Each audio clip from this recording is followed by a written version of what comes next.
कैसा अद्भुत चरित्र है सत्यवादी हरिश्चंद्र का। हम लोग कहते हैं कि स्वप्न तो झूठे होते हैं, पर उनकी सत्य के समादर की भावना ठाकुर जी देखें। स्वप्न में दिया हुआ दान जागृत में ब्राह्मण आकर मांग रहा है तो दे दिया, दे ही नहीं दिया। प्रातःकाल उठते ही आपने राजमुकुट धारण नहीं किया, राज चिन्ह। मैंने रात्रि में स्वप्न में जब एक ब्राह्मण को उसके नाम गोत्र का उच्चारण करके अपने संपूर्ण राज्य का दान कर दिया है, तब मैं राजवस्त्र कैसे धारण कर सकता हूं। एक धोती पहने हैं और उसी को ऊपर से उत्तरी के जैसा ओढ़े हैं। और जब प्रातः आन्निक कृत्य संपन्न करने के बाद जब आ गए बाबा, स्वप्न में जो पधारे थे तो दे दिया। और फिर कहा कि अब ये मेरा राज्य है, दाता को अब यहां रहने का अधिकार नहीं है, जाओ निकलो यहां से। फिर इस दान की सांगता की सिद्धि के लिए दक्षिणा भी देनी पड़ेगी, नहीं तो दान दो तो उसकी सांगता की सिद्धि के लिए दक्षिणा देनी पड़ेगी। अब दक्षिणा कहाँ से देवें, सब कुछ तो बाबा जी को दे दिया, महर्षि विश्वामित्र को दे दिया, दें कहाँ से। उसको चुकाने का भी समय और स्वयं बिक जाना पड़ा, अपनी पत्नी को और अपने एकमात्र पुत्र का विक्रय करना पड़ा। और फिर उसमें भी स्वधर्म पालन में इस प्रकार की कठोरता कि अपने एकमात्र पुत्र की अंतिम क्रिया करने के निमित्त अपनी ही पत्नी से यह पहचान कर कि यह मेरी पत्नी है और यह जान कर कि यह मेरा पुत्र है, उससे यह कहना पड़ा कि यदि इस घाट पर संस्कार करना है तो कर देना पड़ेगा। आपको क्या हो गया है, आप क्या बोल रहे हैं,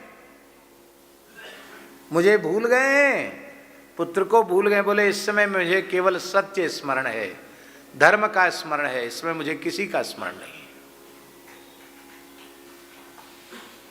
मैं अयोध्याधिपति हरिश्चंद्र नहीं हूं, कभी था। इस समय मैं डोमराज का आज्ञा पालक सेवक हूं। सेवक का धर्म अपने स्वामी की आज्ञा का अक्षर सब पालन करना है। मैं धर्म और सत्य से बंधा हुआ हूं।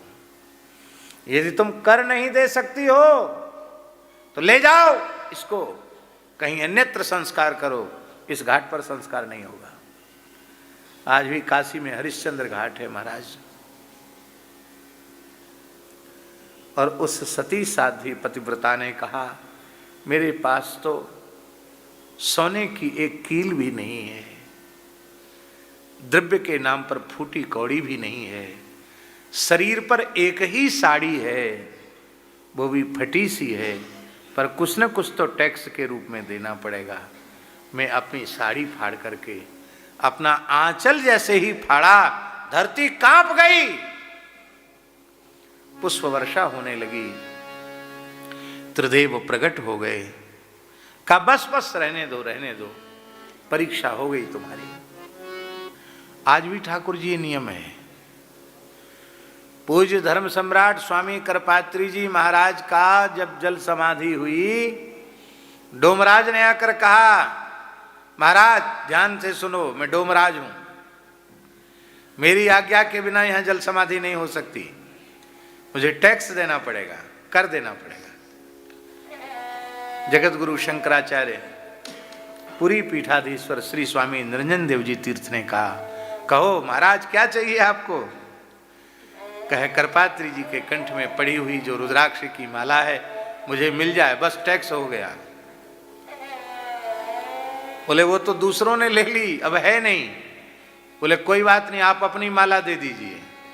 शंकराचार्य जी ने अपनी माला, बोले हाँ टैक्स हो गया, आप संस्कार करो। क्यों? मैं उसी खानदान का हूं।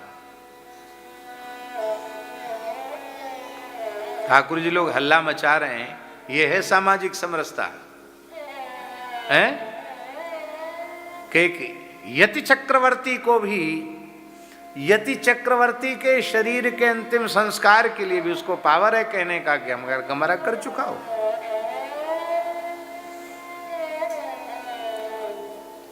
तो हम जो बात कहना चाहते हैं बस उसको हम कह दें। हम कहना ये चाहते हैं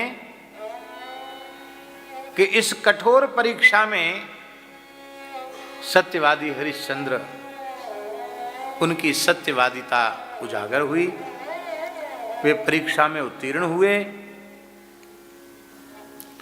मृतपुत्र जीवित हो गया, अक्षय लोकों की प्राप्ति की वे प्रजा सहित अक्षय लोकों की प्राप्ति के अधिकारी हुए। किंतु इस कठोर परीक्षा से भक्त वत्सल भगवान श्री हरि का हृदय बहुत व्यथित हो गया। बोले बाबा भले ही आपने महिमा बढ़ाई है हरिश्चंद्र की, पर थोड़ी नरमी दिखाकर परीक्षा ले लेते।